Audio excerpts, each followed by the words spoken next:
Hi. In today's video, I'll show you how to unblock a phone number on your Android device. To get started, open the phone app on your Android phone.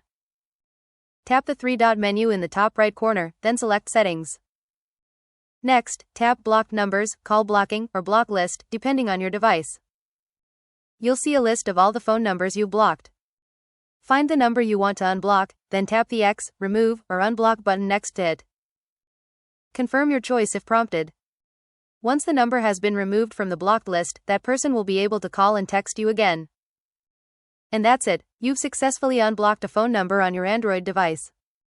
Happy watching. Don't forget to like, share, and subscribe for more helpful tutorials.